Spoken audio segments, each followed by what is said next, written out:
Hi hello నమస్తే, నేను Yogitha. Welcome to Satyagrahi. Cricket ఫ్యాన్స్కి పండగ అంటే ఐపీఎల్ మ్యాచెసే. అందులోనూ ఈ ఐపీఎల్ మ్యాచెస్కి మన హైదరాబాద్లో ఉండే క్రేజ్ అంతా ఇంత కాదండి.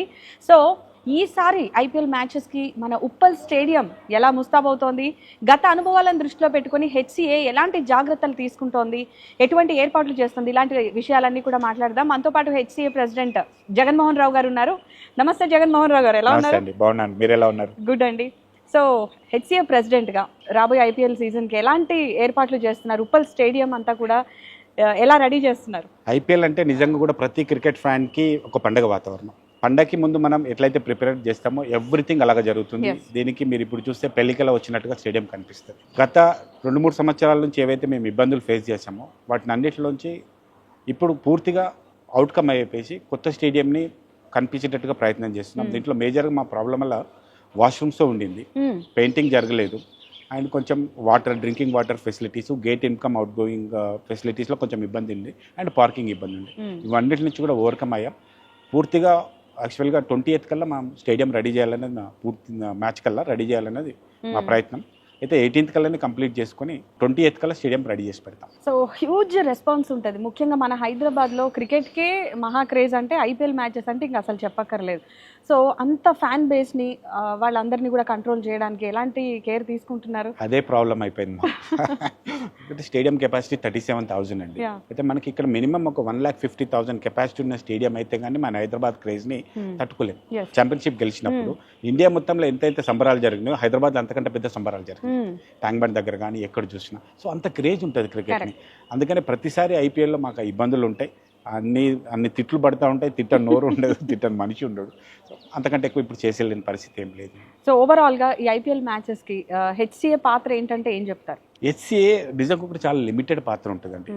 ఐపీఎల్ మ్యాచెస్లో వేరే మ్యాచ్లో పూర్తిగా స్టేడియం మా కంట్రోల్లో ఉంటుంది. ఇది పూర్తిగా వెన్యూ ఎవరైతే ఎస్ఆర్హెచ్ వాళ్ళు రెంట్కి తీసుకుంటారు, దీంట్లో వాళ్ళు ప్రతి మ్యాచ్కి మాకు ఒక 1.5 crore రెంట్ పే చేస్తారు. దాంట్లో భాగంగా మేము హౌస్ కీపింగ్ని, ఈ స్టేడియంలో డ్రింకింగ్ వాటర్ని, ఇన్కమింగ్ అవుట్ గోయింగ్ని, ఇట్లాంటి ఫెసిలిటీసే తప్ప టికెట్ సేల్ కానీ, టికెట్లో కంట్రోల్ కానీ, టికెట్ ప్రైజింగ్లో కానీ దేంట్లో మాకు సంబంధం ఉండదు. పూర్తిగా ఎస్ఆర్హెచ్ కంట్రోల్లో ఉంటుంది. ఈవెన్ బీసీసీకి కూడా కంట్రోల్ ఉండదు. ఇది ఐపీఎల్ అనేది ప్రైవేట్ ఎంటిటీ కాబట్టి పూర్తిగా వెన్యూ ఎవరైతే లోకల్ వెన్యూ ఉంటుందో వాళ్ళు తీసుకుంటారు. అండ్ బేసిక్గా మీరు అబ్జర్వ్ చేస్తుంటారు కదా, ఇప్పుడు గతంలో ఒక క్రికెటర్ చేతిలో ఉన్నటువంటి హెచ్సిఏని ఎవరు పట్టించుకునేవారు కాదు. బట్ మీరు వచ్చిన తర్వాత ఎలాంటి మార్పులు తీసుకొచ్చారు? నేను పాత వాళ్ళని కామెంట్ అయితే చేయను, కానీ కాకపోతే ఒక 2-3 సంవత్సరాల నుంచి ఈ చేంజెస్ మీరు చూస్తే ఇప్పుడు ఇంటర్నేషనల్ స్టాండర్డ్కు ధీటుగా మన ఎస్సీఎస్ హైదరాబాద్ క్రికెట్ అసోసియేషన్ స్టేడియంని మనం తయారు చేస్తాం. మీరు ఇప్పుడు చూస్తున్న ఈ లైటింగ్ కానీ, సీటింగ్ కానీ, కెనపీస్ కానీ, ఇవి అన్నీ కూడా పూర్తిగా చేంజ్ చేసాం. మేము వచ్చిన కొత్త అపెక్స్ బాడీ వచ్చిన తర్వాత వీటన్నిటి మీద డెసిషన్ తీసుకొని అవి చేసాం. అయితే ఈ స్టేడియం 25 years కింద కన్స్ట్రక్ట్ చేసిన స్టేడియం. కొత్త స్టేడియంలో ధీటుగా తయారయ్యాలంటే చాలా కష్టం పడిన పని. అందుకే అది ఫస్ట్ కెనపోయి సీటింగ్, లైటింగ్ అయిపోయింది. ఇప్పుడు కార్పొరేట్ బాక్సెస్లో కానీ, ప్లస్ హాస్పిటాలిటీ ఏరియాస్, జనరల్ స్టాండ్స్లో వీటన్ని అప్గ్రేడ్ చేస్తున్నాం. పూర్తిగా పెయింటింగ్ వర్క్ జరుగుతుంది. ఈరోజు మీరు చూస్తే near about 600 to 800 members workers ఇవాళ పనిచేస్తున్నారు ఈ రోజు నుంచి. సో ఇంకొక 3-4 daysలో ఒక వ్యూవర్కి లాస్ట్ ఇయర్ చూసిన ఎక్స్పీరియన్స్ కంటే ఈసారి ఇంకా మంచి ఎక్స్పీరియన్స్ ఇవ్వాలనే ప్రయత్నం జరుగుతుంది.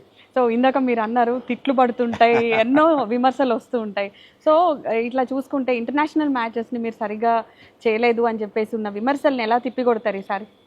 మీకు నేను ప్రెసిడెంట్ అయిన తర్వాత అండి, ఫస్ట్ నాకు టెస్ట్ మ్యాచ్ వచ్చింది జనవరిలో. ఆ జనవరిలో వరల్డ్ రికార్డ్ నాది ఏంటంటే ఇంతవరకు ఏ మ్యాచ్కి, టెస్ట్ మ్యాచ్కి అంతమంది వ్యూవర్స్ స్టేడియంకి రాలేదు. అంతమంది స్టేడియంని మనం ఇచ్చాం. 1,20,000 members మనకు స్టేడియం వ్యూవర్స్ వచ్చింది రావచ్చు. అంతేకాకుండా దాని తర్వాత ఐపీఎల్ కూడా చాలా బాగా చేయగలిగాం. కొన్ని ప్రాబ్లమ్స్ ఉండింది లాస్ట్ ఐపీఎల్లో, వాటన్నిటి నుంచి మేము గుణపాఠాలు నేర్చుకుని ఇస్తారా బాగా చేస్తున్నాం. అయితే టెస్ట్ మ్యాచ్లో నా మీద చాలా విపరీతమైన నెగిటివ్ ట్రోలింగ్ జరిగింది. దాన్ని కొంచెం ఐపీఎల్లో కంట్రోల్ చేసాం. ఆ తర్వాత దసరా రోజు మనకు ఇక్కడ ఒక మ్యాచ్ జరిగింది. దసరా రోజు మ్యాచ్లో చాలా పాజిటివ్ కన్వర్ట్ చేసాం. అప్పటి వరకు మేమైతే టెస్ట్ మ్యాచ్లో కానీ, ఐపీఎల్లో కానీ ఏవైతే ట్రోలింగ్లో నెగిటివ్ ట్రోలింగ్ జరిగిందో వాటి నుంచి పాజిటివ్ కన్వర్ట్ చేసుకొని ఏవైతే తప్పులు అప్పుడు చేసామో వాటిని సరిదిద్దుకొని పూర్తిగా దసరా కల్లా మేము చేసాం. అప్పుడు 70-80% స్టేడియం రెడీ అయింది. మాకు ఇంకా దసరా నుంచి ఇప్పటి వరకు ఒక 6 months టైం దొరికింది. దీంట్లో పెండింగ్ వర్క్స్ అన్ని కూడా కంప్లీట్ చేసుకున్నాం. ఇక్కడ ఫైర్ కొంచెం ఇబ్బంది ఉండింది, ఫైర్ ఎక్స్టెన్సెస్ పెట్టుకున్నాం. ఆ తర్వాత కార్పొరేట్ బాక్సెస్లో పాల్ సీలింగ్ కానీ, కొత్త ఏసీస్ కానీ అన్ని పూర్తిగా చేసాం. నేను కన్ఫామ్గా చెప్తున్నా, లాస్ట్ 1 year కంటే ఈ ఇయర్ ఐపీఎల్లో మంచి వ్యూవర్స్ ఎక్స్పీరియన్స్ ఇవ్వబోతున్నాం. అయితే ఇప్పుడు ఇందాక మీరు చెప్పారు 37,000 మాత్రమే ఉప్పల్ స్టేడియం మొత్తం కెపాసిటీ అని చెప్పి, కానీ ఈ ఉప్పల్ స్టేడియం బేసిక్గా ఇంటర్నేషనల్ మ్యాచెస్కి అనువైంది అంటారా? హైదరాబాద్లో ఉప్పల్ స్టేడియంలో ఉన్నంత మంచి ఫెసిలిటీస్ ఇండియాలో చాలా స్టేడియంస్లో లేవు. కాకపోతే వరల్డ్ కప్ టైంలో కొన్ని స్టేడియంస్ మనకంటే అప్గ్రేడ్ చేసినారు. అప్గ్రేడ్ చేసిన మ్యాచ్ మనం దాంతో పాటుగా దీన్ని మనం కూడా అప్గ్రేడ్ చేస్తున్నాం.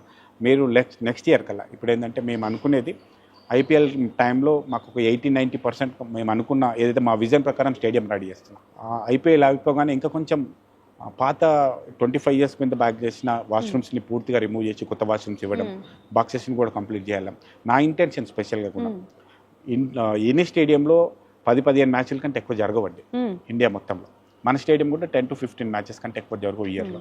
10-15 మ్యాచెస్ టైంలో చాలామంది చూడడానికి పాసిబిలిటీ ఉంటుంది. అందుకనే నేను ఒక కొత్త కాన్సెప్ట్ని క్రియేట్ చేయబోతున్నాను, స్టేడియం టూరిజం అని.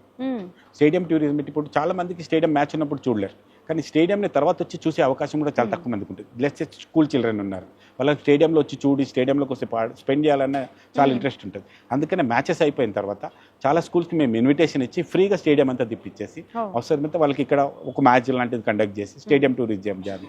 సో వాళ్ళకి ఒక స్టేడియం ఎక్స్పీరియన్స్ నేను చేయాలి. దానికోసమే స్టేడియంని ఇంకా బాగా ముస్తాదు చేస్తున్నాం. స్టేడియంలోకి వచ్చి చూసిన వాళ్ళు అది ఎంత బాగుంది స్టేడియం అనే ఫీలింగ్తో బయటికి వెళ్ళాలని, అంతేకాకుండా వేరే టైంలో మ్యాచ్ టైంలో చూడలేని వాళ్ళన్నా స్టేడియంని చూడాలన్నది మన ఇంటెన్షన్.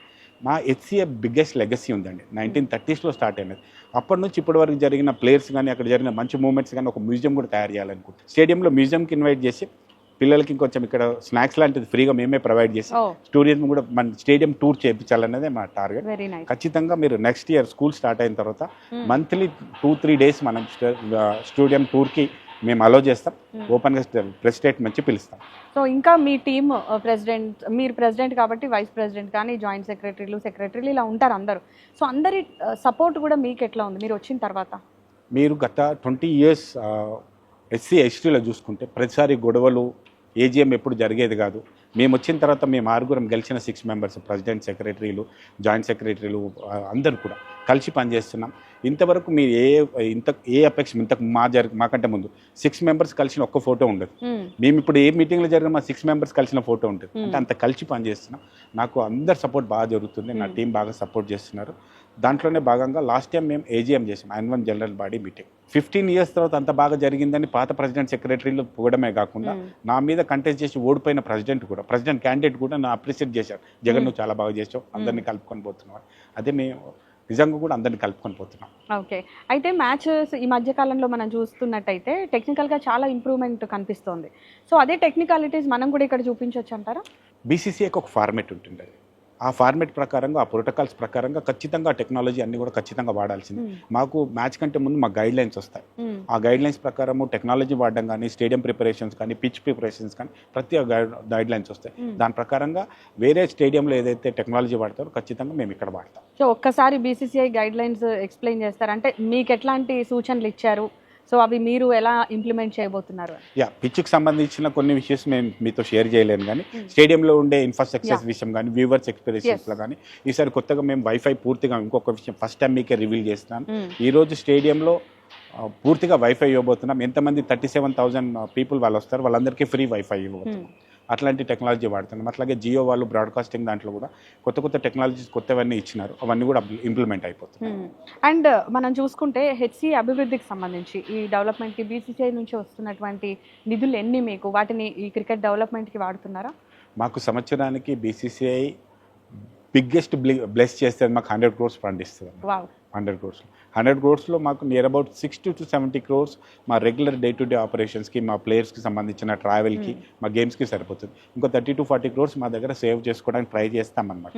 ఆ 30 to 40 crores పాటు మాకు మ్యాచ్ జరిగినప్పుడు అండ్ ఐపీఎల్ అప్పుడు మాకు ఇంకొక 10-15 crores మిగులుతుంది. నియర్ అబౌట్ 40 to 50 crores మా దగ్గర ఫండ్ ఉంటుంది. వీటన్నిటిని కూడా మేము ఇమీడియట్గా డిస్ట్రిక్ట్స్లో ఒక 10 acres ల్యాండ్ కొనాలని ప్రయత్నం చేస్తున్నాం. ఇప్పుడు హైదరాబాద్ క్రికెట్ అసోసియేషన్కి ఒక చిన్న ఇబ్బంది ఏంటంటే ఇప్పుడు మాకు సొంత ల్యాండ్ ఎక్కడ లేదు. ఈ ల్యాండ్ కూడా మేము గవర్నమెంట్ దగ్గర లీజ్ తీసుకుంది. మా జింకానా స్టేడియం కూడా లీజ్ తీసుకుంది. ఒక మహబూబ్ నగర్లో అండ్ నిజామాబాద్లోనే మాకు 5 acres ల్యాండ్ ఉంది. ఇప్పుడు మేము కరీంనగర్లో అండ్ ఆల్ డిస్ట్రిక్ట్స్లో పాత 10 districtsలో ఒక 10 to 20 acres ల్యాండ్ కొనాలని చూస్తున్నాం. దానికి డబ్బంతా కూడా స్పెండ్ చేస్తాం. సో ఇప్పుడు రాబోయే ఐపీఎల్కి మరి గవర్నమెంట్ నుంచి కూడా మీకు ఎలాంటి సపోర్ట్ ఉంది, ఎంకరేజ్మెంట్? ఆల్ డిపార్ట్మెంట్స్ అండి. ఇది ఒక ఐపీఎల్, ఎస్ఆర్హెచ్ కానీ, బీసీసీఐ కానీ, లేకపోతే హెచ్సిఏ కానీ చేస్తే జరగదండి. ఇక్కడ నిజంగా కూడా ఆ రోజు మీరు చూస్తే పోలీస్ డిపార్ట్మెంట్ పోలీస్ డిపార్ట్మెంట్కి సంబంధించిన ఒక 3,000 మంది ఉంటారు, జిహెచ్ఎంసీ 100 మెంబర్స్ ఉంటారు, వాటర్ డిపార్ట్మెంట్, ఎలక్ట్రిసిటీ డిపార్ట్మెంట్, అన్ని గవర్నమెంట్ సపోర్ట్ లేకుండా ఏది చేయలేం. ఈవెన్ మెట్రో కూడా మా కోసం స్పెషల్గా ట్రైన్ రన్ చేస్తారు మా ప్రేక్షకుల కోసం. ఆల్ డిపార్ట్మెంట్స్ గవర్నమెంట్ సపోర్ట్ తోటి ఇది జరుగుతుంది. సో ఇటు transportation, sanitation, police department, everybody. ఒక మ్యాచ్లో స్టేడియంలో ఒక 37,000 మెంబర్స్ ఉంటే ఒక 7,000 to 8,000 మెంబర్స్ అందరూ వర్క్ చేస్తుంటాం, ఇంక్లూడింగ్ పోలీసు, మా సపోర్ట్, బీసీసీఐ, హెచ్సిఏ, ఎస్ఆర్ఎస్ వీళ్ళందరూ కలిపి. ఓకే. అండ్ ఇక ప్లేయర్స్ విషయానికి వచ్చేసరికి వాళ్ళకి ఎలాంటి ఫెసిలిటీస్, ఎవ్రీథింగ్ ఎక్కడ స్టే చేయబోతున్నారు ఏంటి? ప్లేయర్స్ని పూర్తిగా పార్క్ హయాత్ హోటల్లో బీసీసీఐ కన్ఫర్మ్ చేసిన హోటల్లోనే ఇస్తాం. దానికి సపోర్టింగ్ టీం మాత్రం మేము కాకతీయ హోటల్లో ఇస్తున్నాం.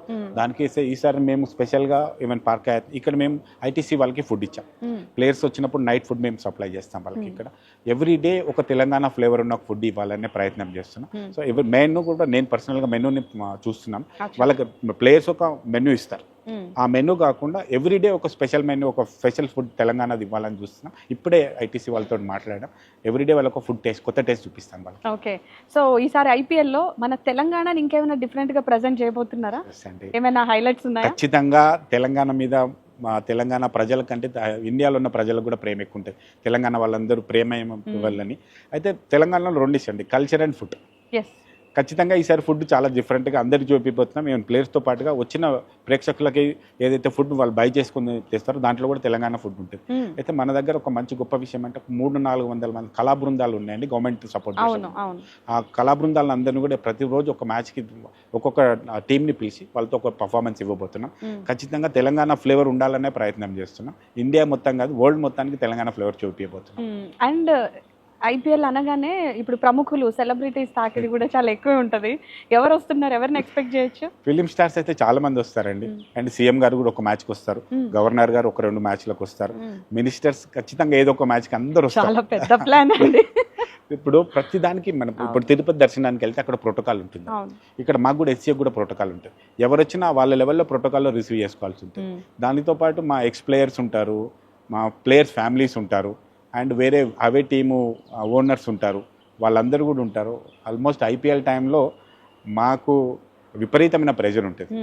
సో ఈసారి ఐపీఎల్లో మీకు ఫేవరెట్ టీం ఎవరు ప్లే ఆఫ్కి వెళ్ళే ఛాన్స్ ఉంటుందంటారు? నా టీం ఎస్ఆర్హెచ్ హోమ్ టీం కాబట్టి ఖచ్చితంగా హోమ్ దాని మీద ఉంటుంది. అదే కాకుండా నాకు ముందు నుంచి కూడా సిఎస్కే అంటే ఇష్టం, Chennai team, because I love Dhoni. అందుకని ఆ టీం ఉంటుంది. నేను ఫైనల్లో హైదరాబాద్ అని చెన్నై 2 కూడా రావాలని నా పర్సనల్ కోరిక. అది చూడాలి. సో ముఖ్యంగా ఉప్పల్ స్టేడియం అనగానే బ్యాట్ కి బాల్ కి కాకుండా ఓన్లీ బ్యాటింగ్ కి అనువైందని అంటూ ఉంటారు.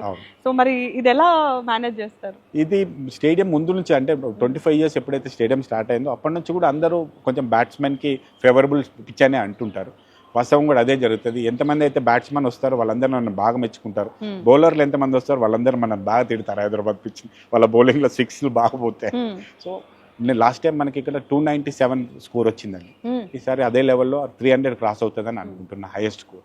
అండ్ తెలంగాణ ప్రీమియర్ లీగ్ ఎప్పుడు స్టార్ట్ అయ్యే అవకాశం ఉంది? అది మా బ్రెయిన్ చైల్డ్ అండి. ఎందుకంటే దీని మీద చాలా వర్క్ చేయడానికి రీజన్ కూడా ఏంటంటే దీని బిహైండ్ కూడా చాలా వర్క్ చేసి చూసాం. ఐపీఎల్లో మన తెలంగాణ నుంచి 2 పిక్ అయ్యారండి, సిరాజ్ ఒకరు అండ్ తిలక్ వర్మ. మేము ఈసారి ఐపీఎల్లో చాలామంది పిక్ చేయాలని రంజీ దర్శుల దగ్గర నుంచి చాలా ప్రయత్నం చేశాం. అయినప్పటికీ కూడా వాళ్ళ కోచ్లు అవన్నీ వాళ్ళ సెలెక్టర్స్ మమ్మల్ని సెలెక్ట్ చేయలేకపోయారు. అక్కడ చాలా బాధపడ్డాం. అయితే వేరే స్టేట్లోంచి ఎక్కువ మంది ఎందుకు పిక్ అవుతున్నారు, మన దగ్గర నుంచి ఎందుకు పిక్ అవుతలేరు అని దాని మీద చెక్ చేసి బాగా బ్రెయిన్ స్టార్మింగ్ చేస్తే మాకు అర్థమైందంటే ఆ లోకల్ లీగ్స్ ఉన్నాయి. ఇప్పుడు చెన్నైలో లోకల్ లీగ్ ఉందండి, తమిళనాడు వాళ్ళది, కర్ణాటకలో ఉంది, బాంబేలో ఉంది. వీళ్ళందరూ లోకల్ లీగ్లో ఎవరైతే ఆడితే అలా పర్ఫార్మెన్స్ మ్యాచ్లు ఆడడానికి ఎక్కువ ఛాన్స్ ఉంది. సేమ్ ఇదే ఫార్మేట్ T20 ఫార్మేట్లోనే అక్కడ జరుగుతుంది. మేమేం ఆడేటప్పుడు అయితే మాకు 3 day format, 1 day format, T20 ఫార్మేట్లో ప్లేయర్లు అందడం వల్ల కొంచెం కన్ఫ్యూజన్ ఉంటుంది. టీపీఎల్లో T20 మ్యాచ్లు ఆడడం వల్ల సేమ్ ఫార్మేట్లు ఉండడం వల్ల ఆ స్పీడ్కి వీళ్ళు దాని తగ్గట్టుగా మ్యాచ్లు ఆడతారు. సో సెలెక్టర్ల దృష్టిలో పడడానికి, కోచ్ల దృష్టిలో పడడానికి ఛాన్సెస్ ఎక్కువ ఉంటుంది. టీపీఎల్ రావడం వల్ల కన్ఫామ్గా 5 నుంచి 6 ప్లేయర్లు మనం ఐపీఎల్లో పిక్ అయ్యే ఛాన్స్ ఉంటుంది. దానికోసం టీపీఎల్ ఇమీడియట్గా ఐపీఎల్ అయిపోగానే స్టార్ట్ చేయబోతున్నాం. సో ఇలా కొత్త యంగ్ టాలెంట్స్ని ఎంకరేజ్ చేయడానికి ఎలాంటి కేర్ తీసుకుంటున్నారు, ఎలాంటి చర్యలు చేపడుతున్నారు? ఇంతవరకు ఎప్పుడు హైదరాబాద్ క్రికెట్ అసోసియేషన్ హిస్టరీలో జరగండి మేము లాస్ట్ టైం చేసి చూపించామండి. తెలంగాణ రూరల్ అంటే నేను ముందు నుంచి కూడా చెప్పేది Hyderabad cricket association not only for Hyderabad, it's Telangana మొత్తానికి సంబంధించిందని. సో తెలంగాణలో ఉన్న డిస్ట్రిక్ట్ ప్లేయర్స్ని ఎంకరేజ్ చేయడానికి మేము లాస్ట్ టైం సమ్మర్ క్యాంప్ పెట్టామండి. సమ్మర్ క్యాంప్ పెడితే రూరల్ నుంచి మీరు ఎక్స్పెక్ట్ చేయరు 5,000 మెంబర్స్ కొత్త ప్లేయర్స్ రిజిస్టర్ అయ్యారు. అంతమందికి మేము సమ్మర్ క్యాంప్ పెట్టి బడ్డింగ్ స్టార్ట్, ఎవరైతే కొత్తగా న్యూ టాలెంట్ ఉంటుందో అక్కడ నుంచి టాలెంట్ అండ్ చేస్తాం.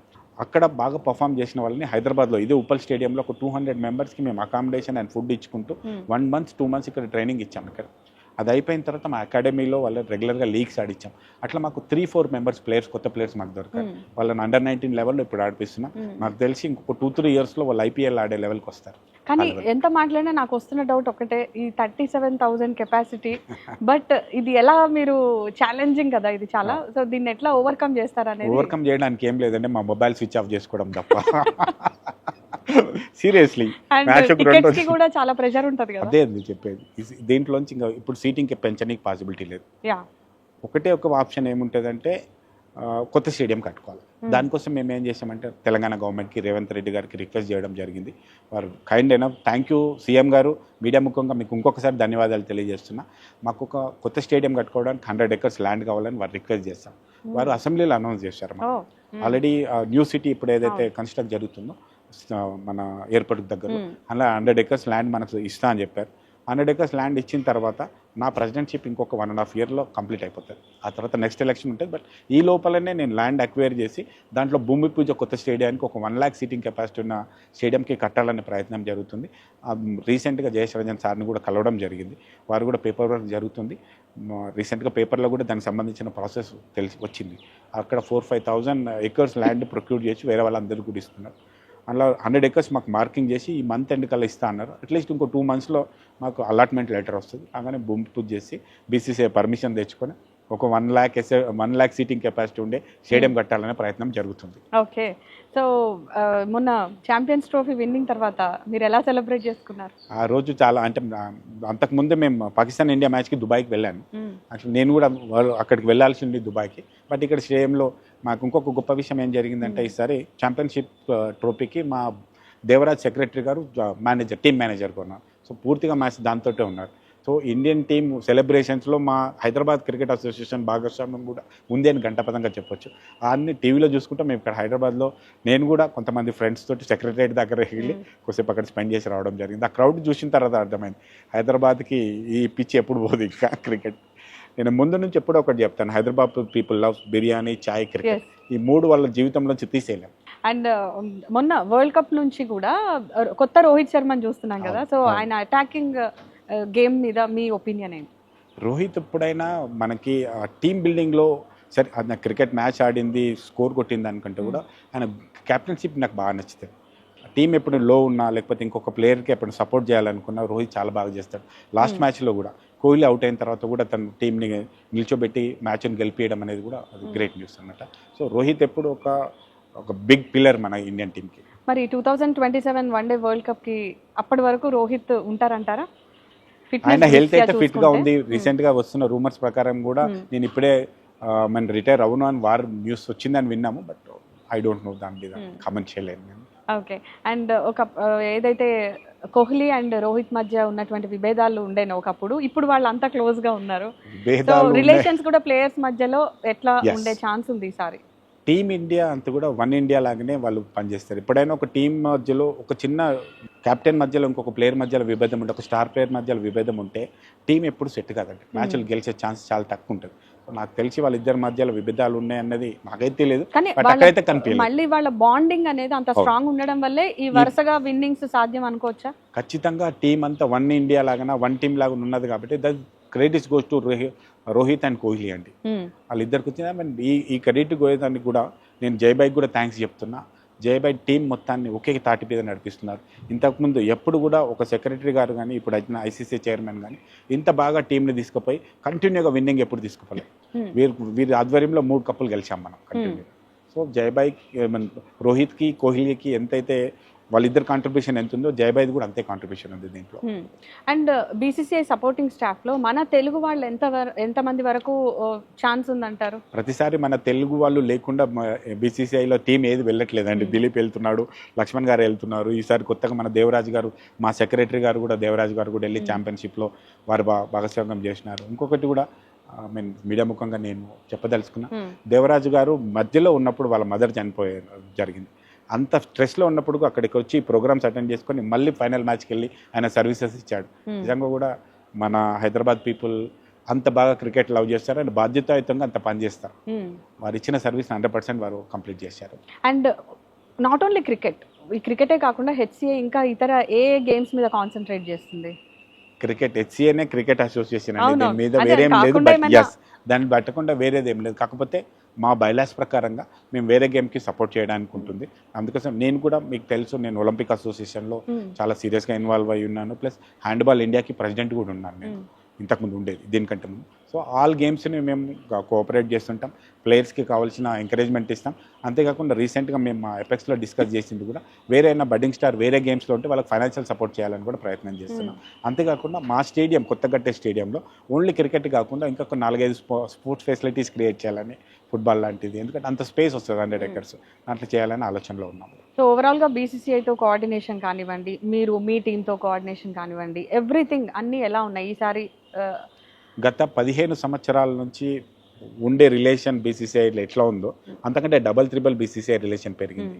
మీరు ఒకసారి చూస్తే మాన్సింగ్ గారు 15-20 years బ్యాక్ మాన్సింగ్ గారు ఇండియన్ టీంకి మేనేజర్గా వెళ్ళారు. ఆ తర్వాత ఇప్పుడు దేవరాజ్ గారు వెళ్ళారు. ఆ 20 years మధ్యలో చిన్న డిస్టర్బెన్స్ గ్యాప్ ఉండింది బీసీసీఐతో, అదంతా కూడా క్లియర్ చేసుకోగలిగాం. ఇప్పుడు బీసీసీఐకి ఫేవరెట్ అసోసియేషన్ హెచ్సిఏ అని నేను చెప్పగలుగుతాను. ఓకే, ఓవరాల్గా ఫైనల్గా రాబోయే ఐపీఎల్కి ఉప్పల్ స్టేడియం ఎలా ముస్తాబ్ అవుతోంది ఏంటి అనేవి చాలా క్లియర్గా చెప్పారు. And all the very best. Thank you అండి. Thank you so much and all the best. Thank you అండి. Thank you.